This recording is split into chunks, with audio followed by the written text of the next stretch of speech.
Ladies and gentlemen, if you can take your seats, please. Please allow me to reiterate my warm welcome to each and every one of you. We're delighted you've made the journey home. I often remind students and staff and faculty when they leave this place that once you're part of VTS, you are always part of VTS, and therefore it really is lovely to see you all here. For years, I have written books trying to argue people into faith. But increasingly, I'm persuaded that I'm misguided. Faith isn't a matter of argument, but feeling. The soul needs to be moved. Then you have the gift of faith. So increasingly, I'm listening to artists and musicians. I take the view that their work is more discovery than invention. In that sense, I'm a Platonist. They capture something of the transcendence in their work. And today it's my extraordinary privilege to introduce Brian Clarke. In my judgment, and I'm not alone, we are in the presence of a genius. He is the master of using light in glass. When we were talking to our architect, Robert Stern, about the possibility of stained glass in this chapel, Robert Stern explained there's only one person you can ask, and that man is Brian Clarke. Professor Clarke was born in Oldham in 1953. He is the visiting professor of architectural art at the University College London. His work has been exhibited throughout the world. He has commissions throughout the world, and he's been honored in every conceivable way. It is an extraordinary privilege to welcome to Virginia Theological Seminary, Professor Brian Clarke. Thank you.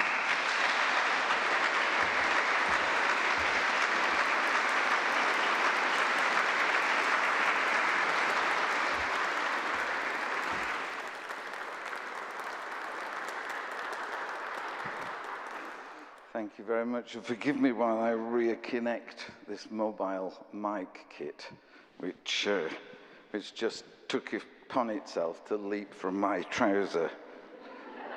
There. Yeah. If it happens again, you'll notice. So, well, I should say, I was telling Dean Markham just a moment ago that I try to give as few lectures as possible, I have to be honest. And in the preparation of this one, Francesco, my great friend and colleague from the studio, was instrumental in putting together a series of images that it occurred to me would be a fresh way of approaching my own oeuvre, because the number of opportunities for illustration is now quite legion in direct relation to my own legion years. And he's put together a group of images that were very fresh, which we then went through together and thematicized and kind of tweaked. And I then made a series of notes against those illustrations that I thought would trigger thoughts that I didn't want to forget in the course of this explanation of this strange art that I do. And we're going to have you were talking about faith, Ian, and we're going to have something of a leap of faith now, because those notes, rather than being here before me, are actually in the seat pocket of 5A on the British Airways flight from Heathrow to Dulles. And so last night, looking out of my hotel window at the Pentagon, I was thinking how best to deliver these ideas through today, and I thought that the best way to do it would be to abandon reason and logic altogether and just fire from the hip, and that's what you're going to get. I'd like to begin by saying that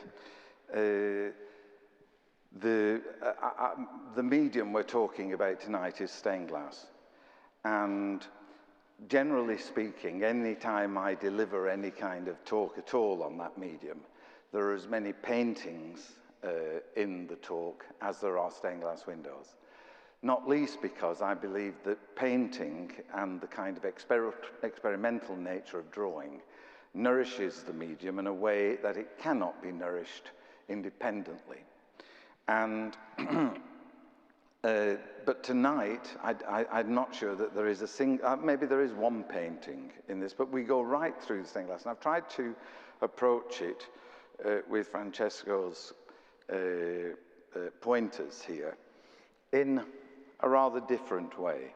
It's not in any kind of chronological order.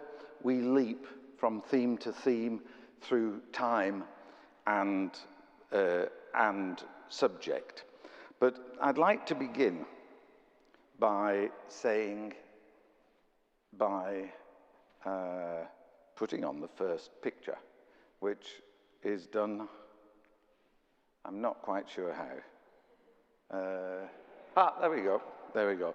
Well, you'll see there's a picture of a cave painting from Spain, and it's about 36,000 years BC, and it illustrates the essential nature of the human need to decorate space. This tiny little Syrian gold duck's heads, which is only about an inch across in size, is 14th century BC, and we are told that the earliest objects from the Bronze Age are actually not weapons or tools, but body and finery ornaments of one kind or another. There is undoubtedly a human instinct, an innate human instinct, that requires us to create art, and colour is a substantial part of that experience. Here, this image of the Parthenon and the Elgin marbles on the left, without the polychromy color detailing, and on the right, with the polychromatic infills, show again the nature of our desire to work in colour in our buildings, the natural inclination towards that. And at the Temple of Hathor, which is 1500 BC on the left, and on the right, rather self-importantly, an early barrel-vaulted roof of stained glass by me that I did in the 1970s or 80s, I can't remember when. But just to establish this idea, and this very significant idea, the application of colour and art to the buildings we live in and that we work in, is by no means a modern thing. It's in fact in our genetic makeup. Unlike any other species, the desire to create art is innate in the human. I want to begin now in a way that's probably something that I would be surprised if you've heard discussed much at all. And that's a subject that has become increasingly interesting to me, and that is nocturnal stained glass. the idea that the medium can function at night. Now here, the project that we just glanced at, it's in Buxton, Derbyshire, in a building designed by Joseph Paxton, who, as you know, was the author of the Crystal Palace in 1851. And it's a barrel-vaulted roof of stained glass that glows. It's in the center of the town, which is in a valley surrounded by surrounding hills. And at night, the nighttime expression of this work is as significant to me as the daytime expression. And I started dipping into that particular pool of interest when I was very young. I'm not sure how young I was. There we go. Sometime later, to celebrate, I think it was the 1992 Barcelona Olympics, I made this 4 stained glass windows on the top of España Telefónica, at the top of the Ramblas in Barcelona, to celebrate the Olympiad having been held there. And again, the nighttime expression of these works is as significant to me as the daytime one. The fact is that anything that glows, anything that actually has the appearance of containing and holding light is irresistible to me, whether that is a glowworm, whether it is a Belisha beacon, whether it is a lighthouse, whether it is a lamp in somebody's sitting room as you walk by a terraced house at night, whatever it might be. And here is there any clue which, well, I point it that way, it seems to work better, okay. This, and you'll forgive me that the images you're looking at are not particularly intense in coloration because of the prevailing light coming from Bob Stern's lantern and my own 3 windows around here. But if you glance at the windows and then glance at the slides, you can speculate on the intensity of the image. Now, the title I gave tonight's little talk is Sacred Spaces, and trying to examine, if we can, what it is that makes a space sacred. Is it the function? Is it the appearance? Well, it's a variety of things. And this particular project in Villaggio Valentino in Puglia, in the south of Italy, in fact, the birthplace of Rudolph Valentino, as it happens, was built as a theatre on the coastline of a rather magnificent southern Italian landscape. And it had what they described as a sacred feeling to it. And as a result, it was changed from its primary original function from being a theatrical experience to actually being the local parish church. And you can see, again, the nocturnal expression of the membrane of color and how as night falls and the light inside becomes preeminent rather than the prevailing light from outside animating it from within. It also works, this, in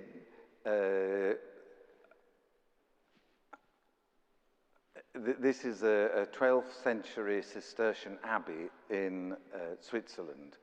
And the windows too, it was very important to me that they function from outside at night because of this uninterrupted view of that elevation, that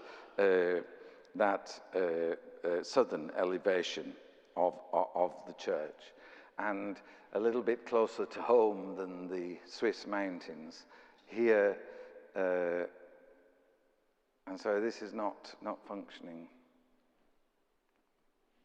Is there anything I can, oh, there we go.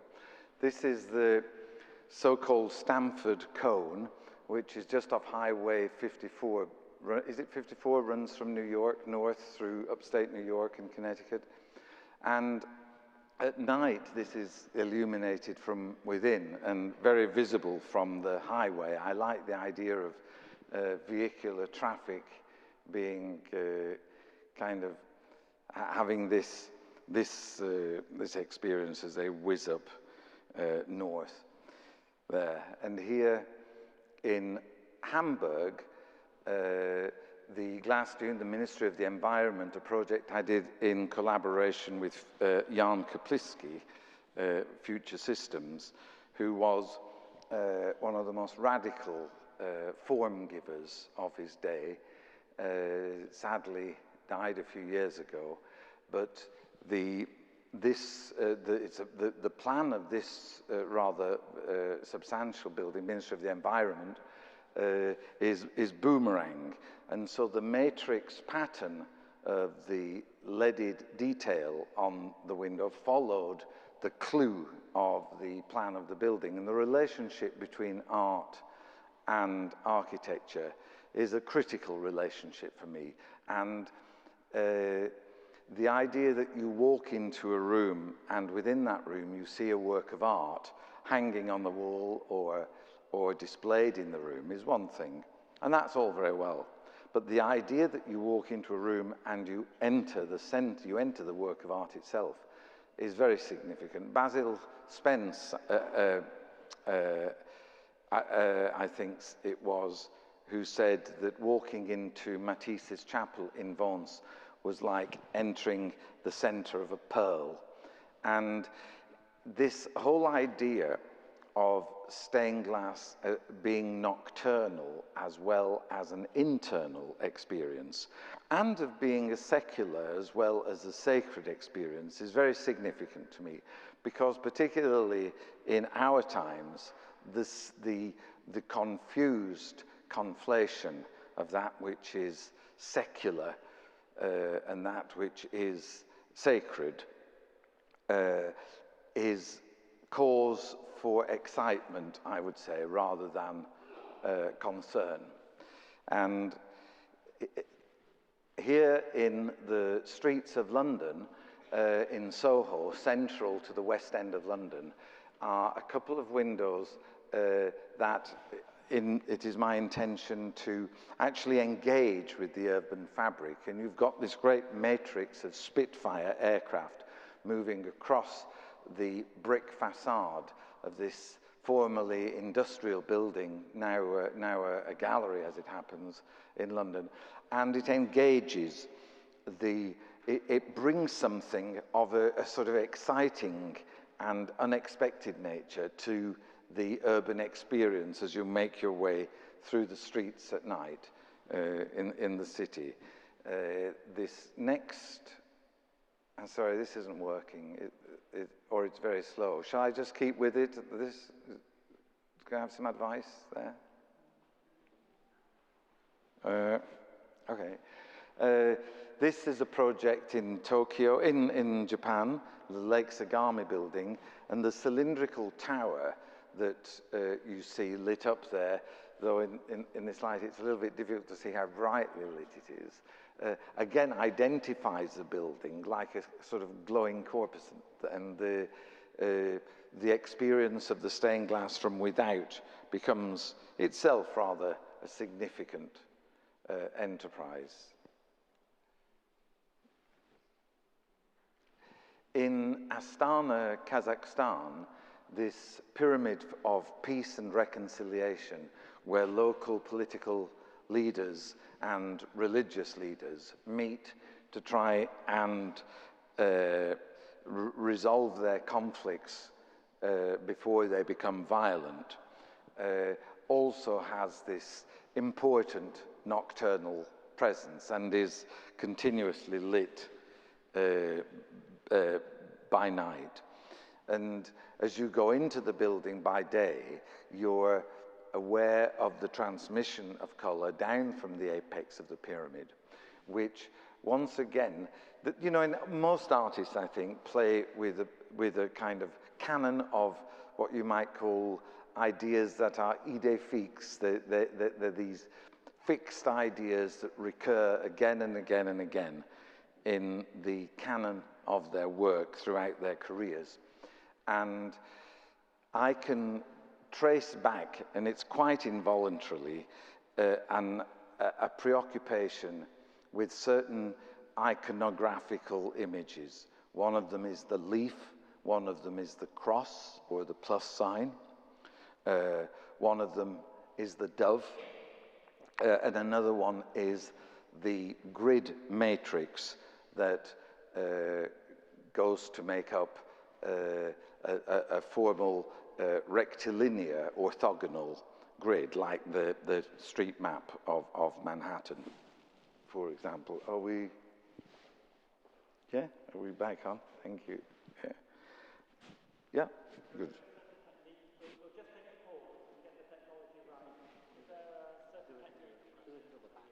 Yeah, I'm pressing the arrow to the right.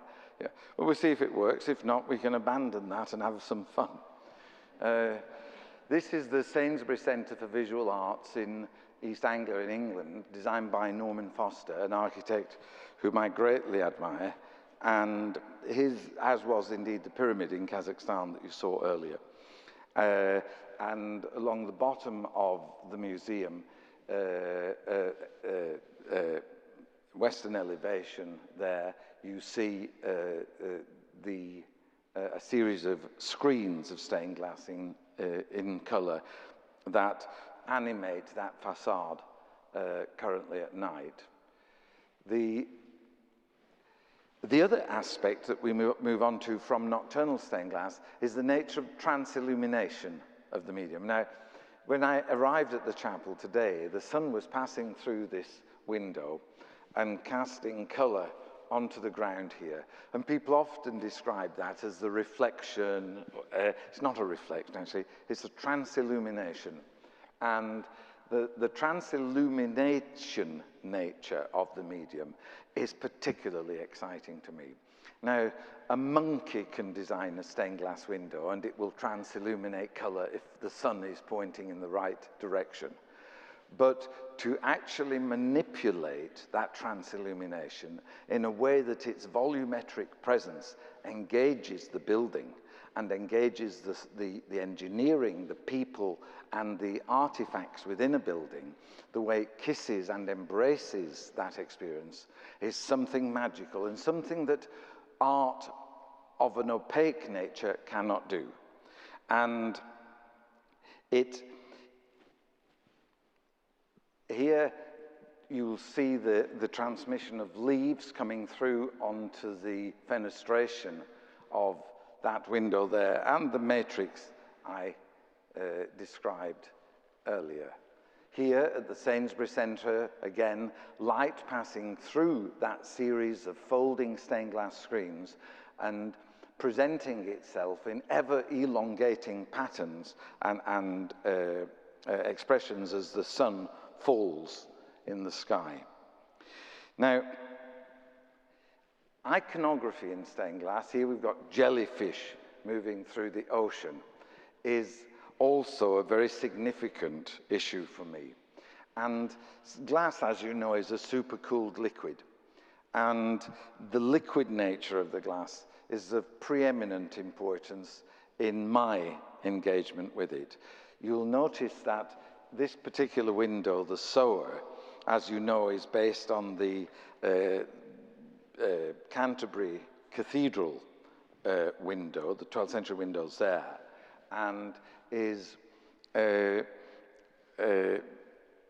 has the presence when it is cast in colour across the floor, not only of filling the space volumetrically, but also kinetically, because it will move.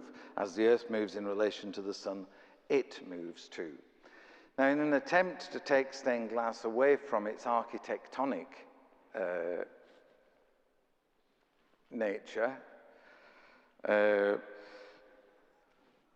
I have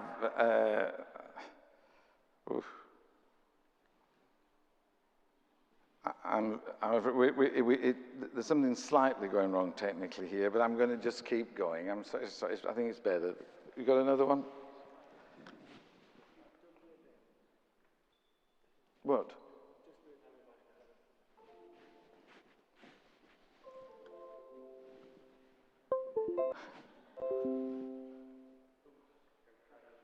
Oh, yeah, that works better. If I just do it at the back here, this works fine now. Look at that. You see? Thank you. Thank you. He's been, okay. He's been working so hard to get this right, but he did not take into account that he'd be working with an idiot. So forgive me for that. Now, here we go. Right. No, idiocy prevails again. I'm sorry. Look, I'm using both now. Nothing's happening. There's another, the Sainsbury Centre, and poems floating on water there. Pages from the, I'm checking my watch because it's taken me rather longer than I anticipated because of our technical hiccups, my technical hiccups. These are pages that I've taken from the Oxford Book of English Verse, and it's as if they have been cast upon the surface of a swimming pool, if you like, and you can see through those verses to the water below. Here, another one of my recurrent idée fixes, if you like, Islamic pattern, and the way that Islamic pattern lends itself so extraordinarily well to the nature of the medium of stained glass. And one of my earliest projects of any substance was the Royal Mosque in Riyadh in Saudi Arabia in the 80s. And I spent a good deal of time in the Quran schools in Fez, looking at the Zulige mosaics, which had a great influence on me. And in order to now keep your attention, I'll tell a funny story. When I was in Fez doing that, in the closed-down Palais Jamai Hotel, which had been closed for the winter, and they just had 1 or 2 guests left in it, the concierge one night, seeing me rather lonely, said, "Are you interested in Mr. Graham Greene?" I said, "Of course I'm interested in the world's greatest living novelist in the English language." He said, "Well, he's here. Would you like to meet him?" "I'd be delighted. He'll be up in to visit you. He will come to your room. Mr. Graham Greene will come to your room in 15 minutes. So I rushed to the room and removed all kind of embarrassing signs of my real nature. And sure enough, 15 minutes later, a knock came to the door, and a young Moroccan boy was holding a dog-eared copy of Our Man in Havana. And these very first Fez patterns were drawn on that copy of Our Man in Havana, which I still have. Here are one of the several 100 windows in the King Khalid International Airport Mosque in Saudi Arabia, where that pattern of Islamic stars and interlocking geometries is also added to by translucent onyx. And those windows, I think I did those in 1982. It was an immense project that involved using pretty much every stained glass studio in Europe to create it. And here we move to the trance illumination of a stained glass window in a private home in an orangery on the banks of the Thames in London, the home of a private collector. And you can see how, when carefully manipulated, the stained glass forms, and I will dip into the reservoir of iconography as far and as shamelessly and as deep as I possibly can.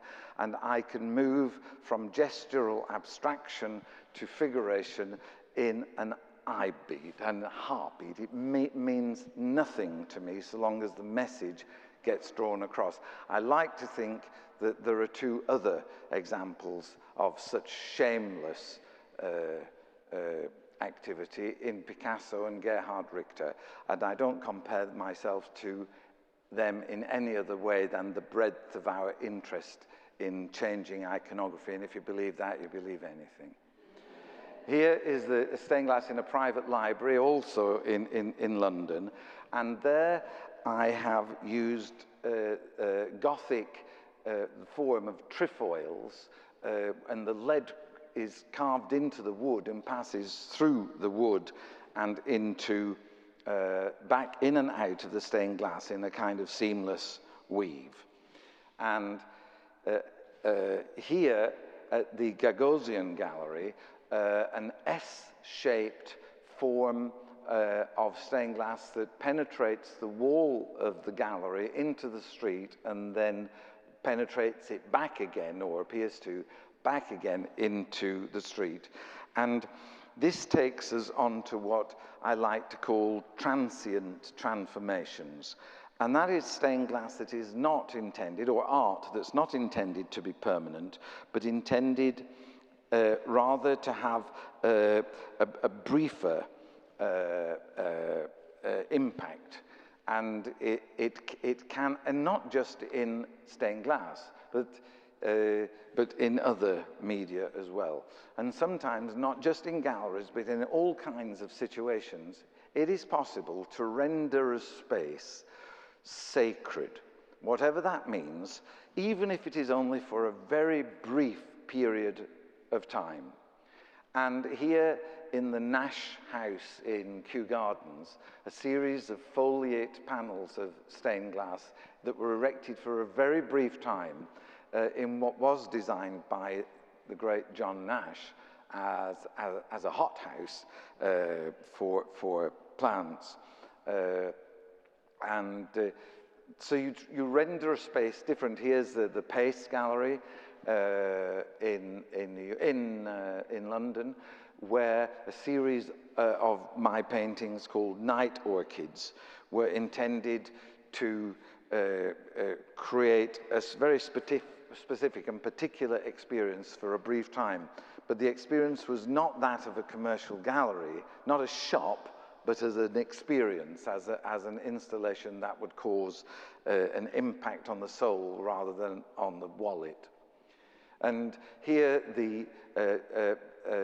the glass wall dedicated to my late and great friend Linda Mccartney, which was erected very shortly after her death some years ago in the Shafrazi Gallery in New York, and now lives permanently in the Corning Museum. This is a rose window that I was discussing earlier with Dean Markham, and I think this is a particularly interesting piece in that it is a freestanding work, not much bigger than the three ocular windows we have here. It's formed out of lead on lead of Gothic drawn rose window with some of the trifolic windows with leaf forms, and then a series of doves breaking out from the inside of the form into the outside space of the solid lead. But it's possible not only with buildings, but with theatrical experiences. This is a stage set that I did last year for the German Opera Company's production of Arthur Miller's Crucible, and with the music, as you know, by Robert Ward. And once again, it was a situation of trying to transform the interior of the theatre into something that was entirely different from the normal experience. And moving from John Proctor as he moved from moments of the euphoria of life through to those dark and terrible moments that we experience, moving from polychromatic expression to monochromatic use of light. Also in the ballet, this ballet for the Royal National Dutch Ballet in Amsterdam to commemorate the death of Rudolf Nureyev. Again, the glowing, backlit, stained glass of those forms that suggest avian shapes moving upwards into infinity, reflecting the movement of the dancers themselves, and those great wings of blue hovering over Rudolph's forthcoming death, ominous but nonetheless engaging in its inevitability. Here is the Paul McCartney World Tour in, I can't remember which one it was. I did a couple, 89 and 93. I think this is 93.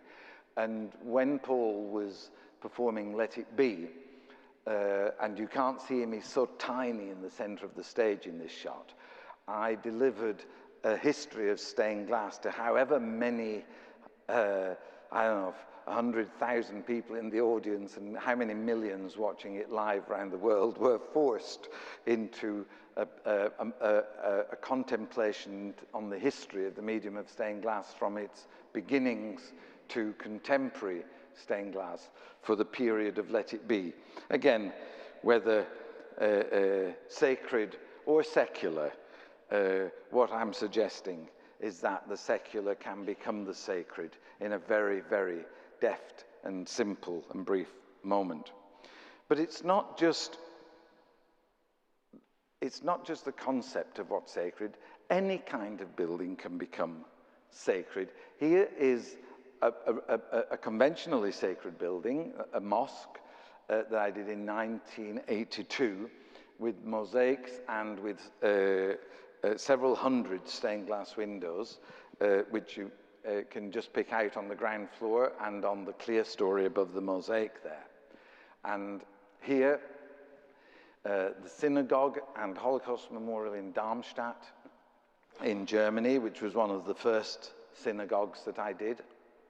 And here, the synagogue in Heidelberg with the mosaic Torah shrine and stained glass windows.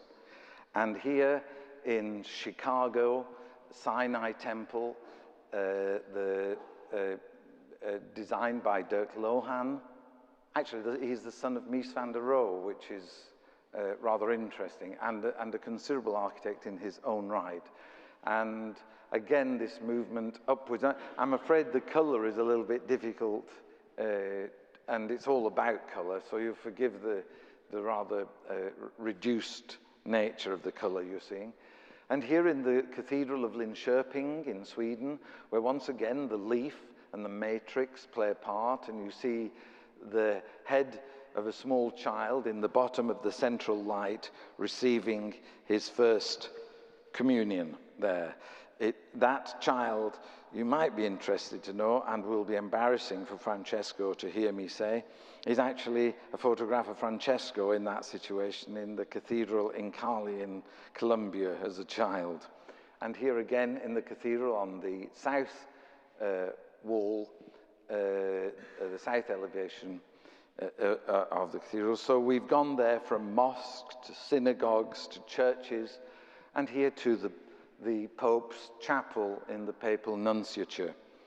And they asked me if I could do a stained glass window of either Thomas More, Cardinal Newman, or Archbishop Fisher. And instead, I took samples of the handwriting of the three saints, which we etched into the glass, and put the candles glowing in the background. Now, the sun sets pure west there, and that facade of the papal nunciature faces pure west. And as the light falls, those flames in the candles are animated with the sun, literally with the sun. And it becomes a transcendental experience. And I have to say that I abandoned doing a great deal. I declined a great number of commissions in churches for several decades on the basis that on the whole, and it's on the whole that these things must be judged, the church seeks to promote mediocrity in art. It is a phenomenon of the modern age. And it is only when I am given the freedom to be as good as I am possibly able to be that I can actually engage with an ecclesiastical commission. And it is a little more than frustrating to me that the only pope I've ever got to know is also the only pope who decided to abdicate since the 14th century. This is a project in Leeds, a street in Leeds designed by a not inconsiderable architect called Frank Matcham in the Edwardian period. And I covered the street entirely with what I think to this day remains the largest stained glass window in the world. And I was provoked to do that, but at the same time, leaving the side planes free to let natural light in so as not to disturb the polychromatic glazed and terracotta brickwork that Matcham had proposed there. In the central panel there, the only part where I dropped down behind the two pediments of those elevations in order to give them a backstage, the blue and green forms you see in the center are my own little reference to the creation of Adam by God in Michelangelo's Sistine Chapel. And here, again, an idea as we look at different building types. This was a building commissioned, I believe, out of necessity by the Swiss Bank Corporation in Stamford, Connecticut. And it was, I made this conical structure that was, I said, essentially for a nocturnal experience. But it has become, in the passage of time, a place, that the locals have embraced for marriages. So without intention, that conical structure has become a sacred space. You'll remember, I'm sure, all those theologians and historians amongst you, the papal bull of 1253, 10th of July, 1253 as it happens, Decet et expedite, it is fitting. And that papal bull was issued to the monks of the Basilica of St. Francis of Assisi in Italy, demanding that all alms left at that church should be used for the decoration of the basilica for the transformative benefit of visiting pilgrims. And I'm rather keen on Pope Innocent IV because of that papal bull, and I should like it to be reissued in all walks of life, both sacred and secular.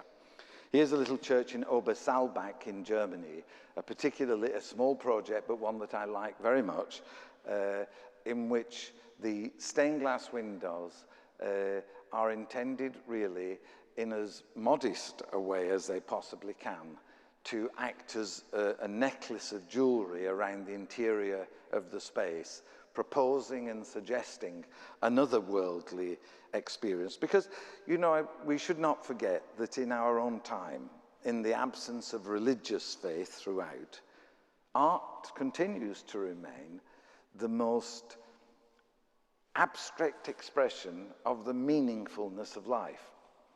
And when church and art combine in a unified attempt to have the transformative influence that they can, the results can be extremely dramatic. In the urban setting, this is the town hall and Houses of Parliament for the Bouches-du-Rhône in Marseille. It was a white building, and they asked me to do something in it. The architect was Will Alsop, an architect I considered to be of tremendous significance, who has also sadly passed away. And I made the building blue. And when he arrived to open it, President Mitterrand referred to it, and it has ever since been known as Le Grand Bleu. This is the King Faisal Foundation in Saudi Arabia. It is I don't know if you can see that wee little, probably not that big, but this is a window, I think it's about 30,000 square feet, and it deals with the local flora and fauna, so it has a genius loci. I very much like my works to connect with the local experience. But when you're close up to it, all you actually see is this transparent matrix of color. And you have to stand further away for the picture to become clear. Not unlike, I would suggest, faith itself. Here you have the Pyramid of Peace in Kazakhstan, and here a detail of that recurrent theme that still absorbs me completely. And you will see that as the feathers themselves act as a light filter, as a membrane for the light to illuminate, like the glass itself does, and like it does in leaves. And even in a building as prosaic and as commercial as the headquarters of Pfizer Pharmaceuticals in 42nd Street in New York, with images of cell structures and illnesses and the human experience in all its scientific matrices. And there we have a little embryo. It has the possibility of the transformative experience.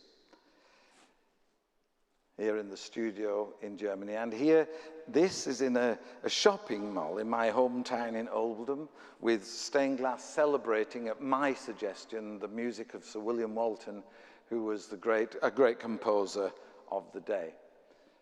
And if we leap across to, there's the score from William Walton's Coronation March for the Queen in 1953, for the coronation of the Queen. And here in Brazil, in Saudi Arabia, some of the windows for my Norwich building.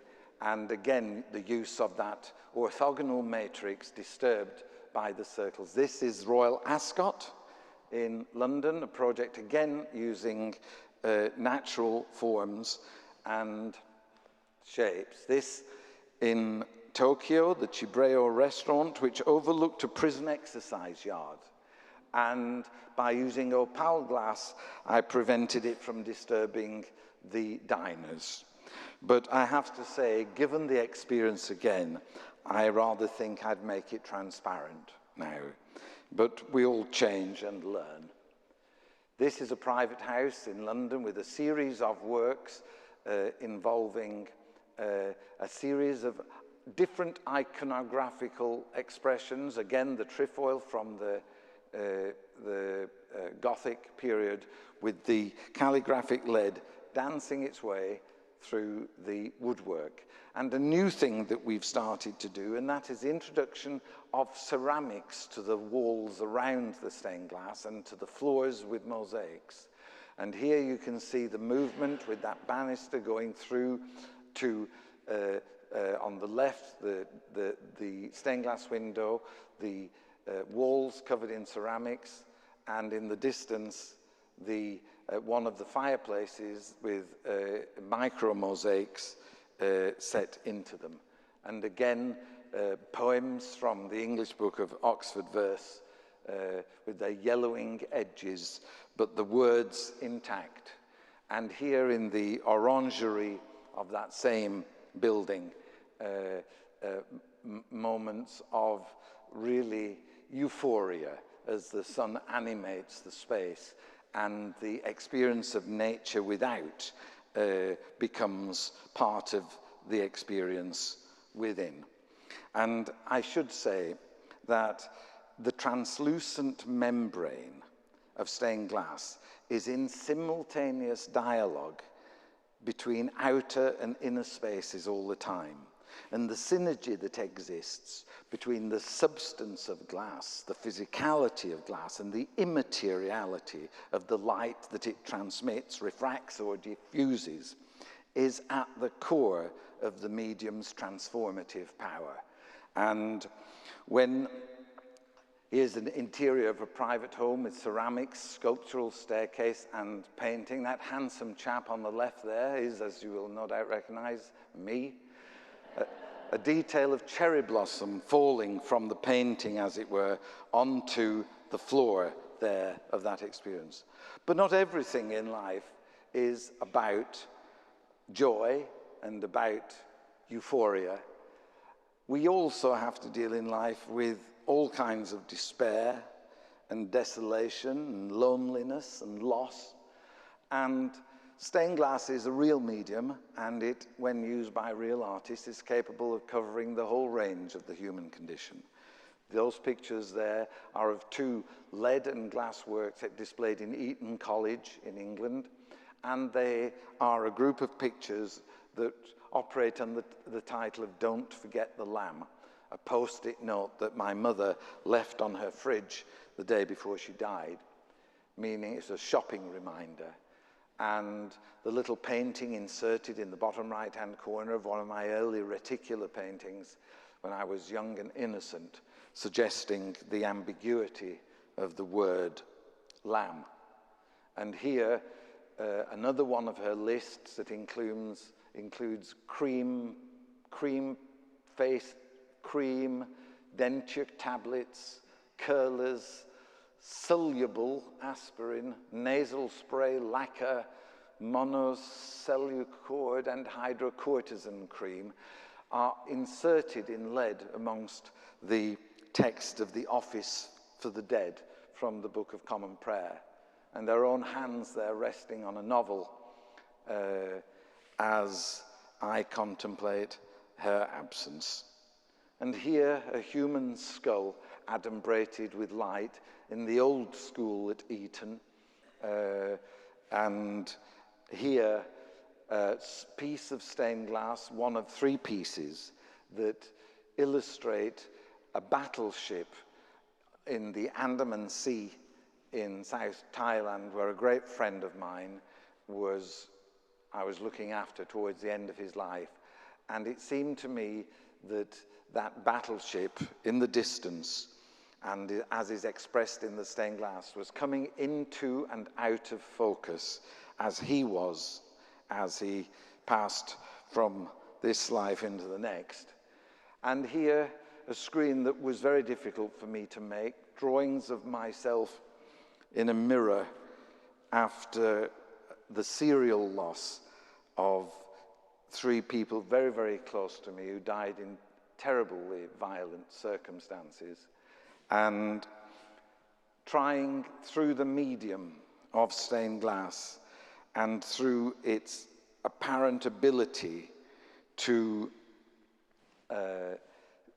be there and not be there as light changes, to express and capture and in somehow try and explain to myself the nature of human life and of course of human death.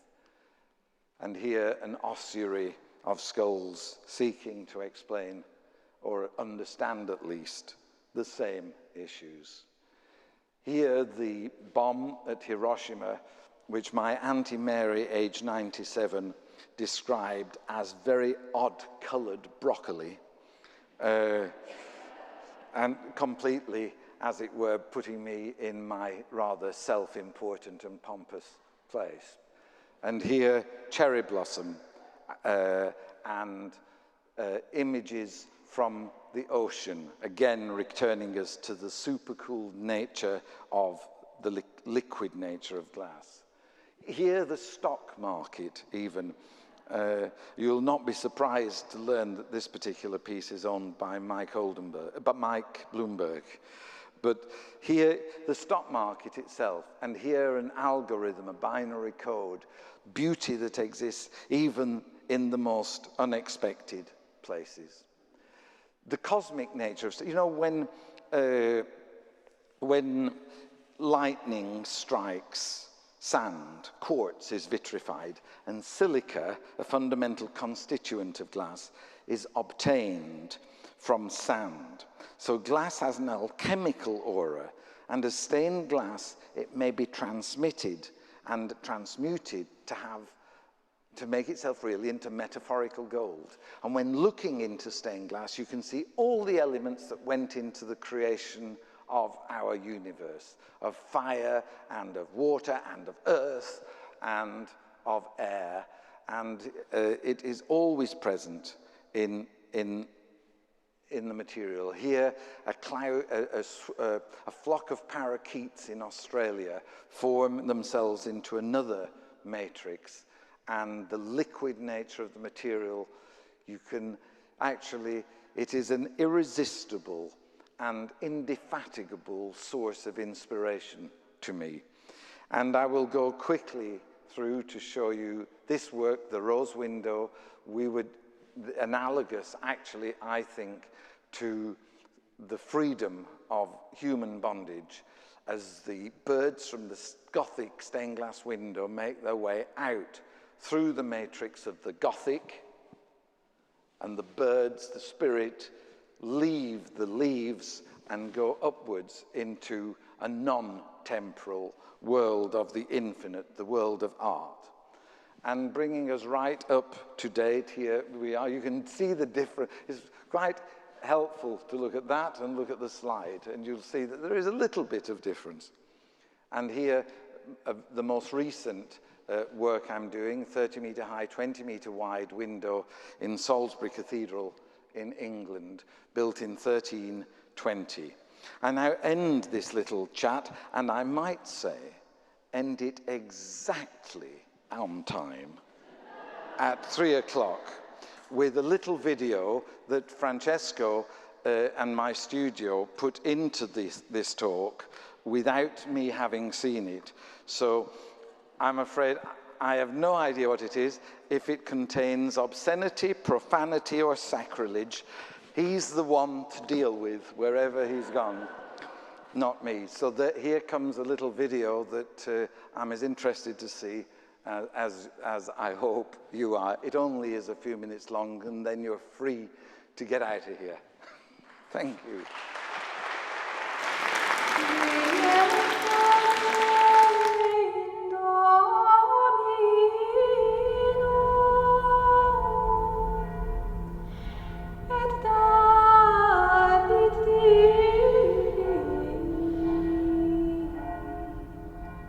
Vous savez, nous ne sommes pas appelés à garantir le futur. Nous avons mission de tirer l'éternité dans le présent.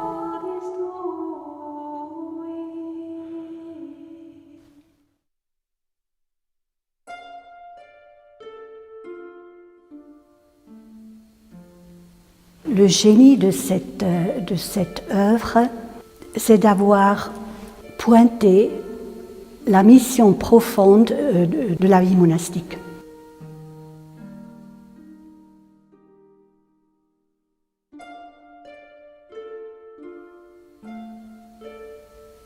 Alors, nos vitraux, ils ont été posés donc tout à la fin de la restauration de la deuxième restauration de l'église, qui était assez conséquente en 1996.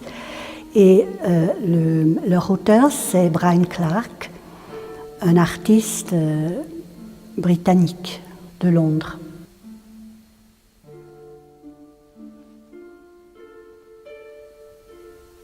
Et le sanctuaire, il est habillé en bleu, couleur royale, couleur divine et qui signifie l'envol vers Dieu. Et au moment de l'aude, c'est-à-dire la prière matinale, le soleil se lève.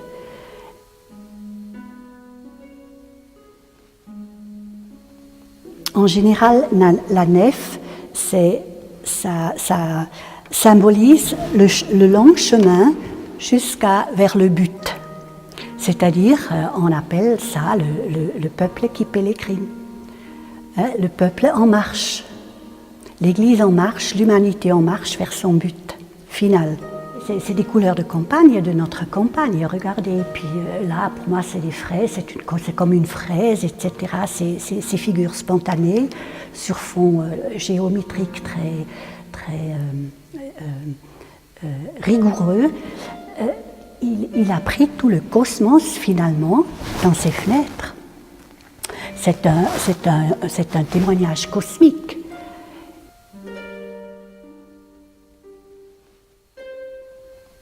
Ça me touche d'autant plus profondément que l'auteur, Brian Clarke, j'ai entendu dire sur ça, qu'il se dise agnostique. Alors je dis, comment un homme, il doit avoir une fibre si profondément religieuse, je ne sais pas comment il est arrivé à y mettre un tel message. Et je dois dire que ça me touche profondément. Et c'est génial à tous les niveaux. Non seulement de la création artistique, mais aussi du message chrétien.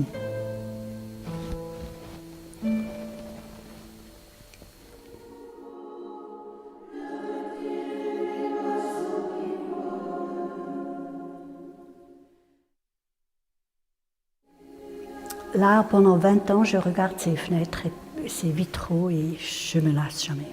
Jamais.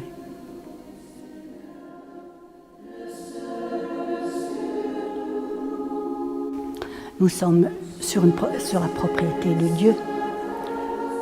Alors, c'est dans cette mentalité que nous essayons de vivre et à vivre dans notre mission. Pas à survivre, mais à vivre.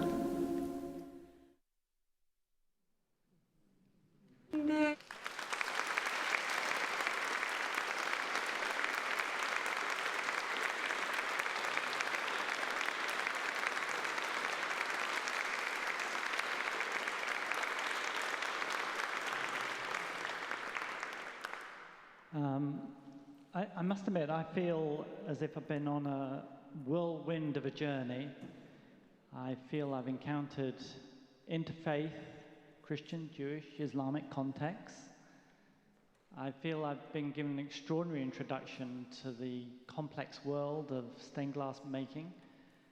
And I've been elevated and entered into the world of despair that you've introduced us all to. So thank you very much for all that.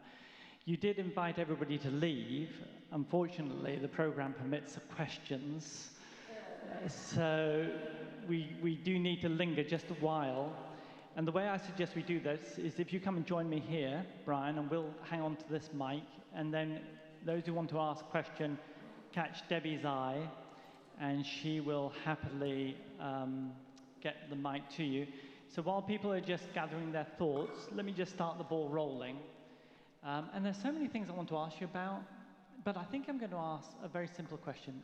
What was very moving about that video was the sheer depth of religious faithfulness that came pulsating through. And how did you feel, because that was the first time you've seen it, how did you feel when you realized the sort of impact your art has on a nun of 20 years in France, staring at those windows day in and day out? How did that make you feel as the author, the creator of that art? Humble. You need to hold the microphone if you don't mind. Humble. I think that when somebody, the whole point of making art is, as an artist, the only thing you've really got to offer is yourself. And being a version of anybody else is not going to cut it. So if it's possible to actually delve down and touch into whatever profundity you're capable of reaching, there's a good chance that you'll reach somebody else at the same time. But if you acquiesce to the call of mediocrity, you will find yourself really simply operating on the same level as an entertainer, which is really all right. There's nothing wrong with entertainment. But I think that you can't really do great works in stained glass or any other art of an architectonic nature that is commissioned unless the people commissioning you also are capable of rising to the occasion. And having patrons who rise to the occasion is a really great help to the artist who's working. And I think that as I look back on that particular project, I remember that the nuns, there was one particular nun who was violently against those windows going ahead.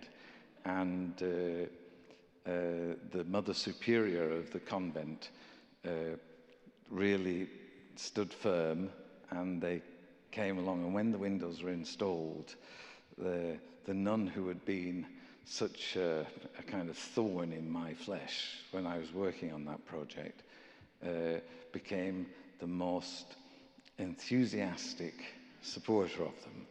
And it was extremely moving. I don't take, you know, Picasso said that an artist functioning at his highest is like a drain pipe, and stuff just flushes through it when he's functioning properly. And I can take little credit for that, which is simply kind of a natural result of a course of the right events colliding. But it's great, I like her. Yeah, yeah. Okay, do we have a question, please? Yes, Phoebe in the front row. Debbie, right at the front. Yep, great. Thank you, Devon. I've just realised that Brian's already mic'd up, so actually I don't need to thrust this mic on you again. You can just reactivate his mic. Phoebe, please.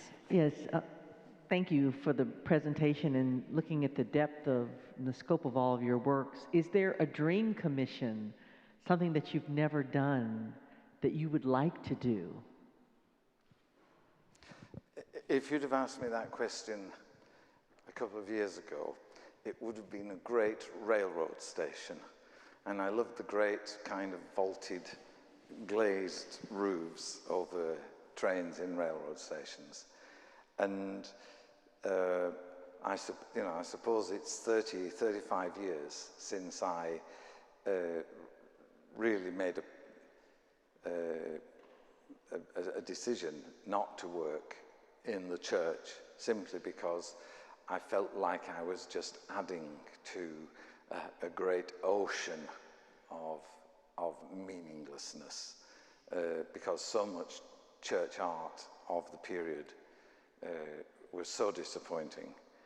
And so now, though, things change, and I think and it's why I so regret that Pope Benedict went into oblivion, because he has so many wonderful cathedrals that I could work in. But there is, I think that sacred space, in the conventional sense of the word, is irresistible to me.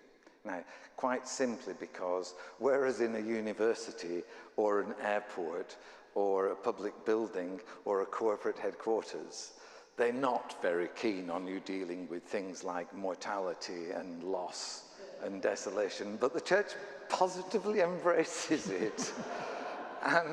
And so I suppose that the things that I want to talk about now, which are things that deal with the human condition and deal with how difficult it is actually to get through life and hold on to any kind of feeling that there is meaningfulness to it.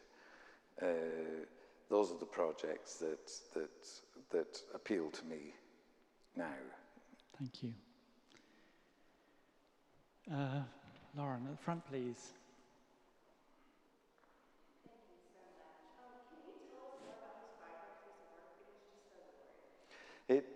It was the stained glass in Canterbury Cathedral, since I was a teenager, has had a big impact on me, and the level of art achieved in those windows is second to none. And there's no question about it. It has long been agreed by even the dustiest of art historians that stained glass of the medieval period was in fact the zenith of achievement of those years. And Canterbury is one of the greatest achievements in that era, and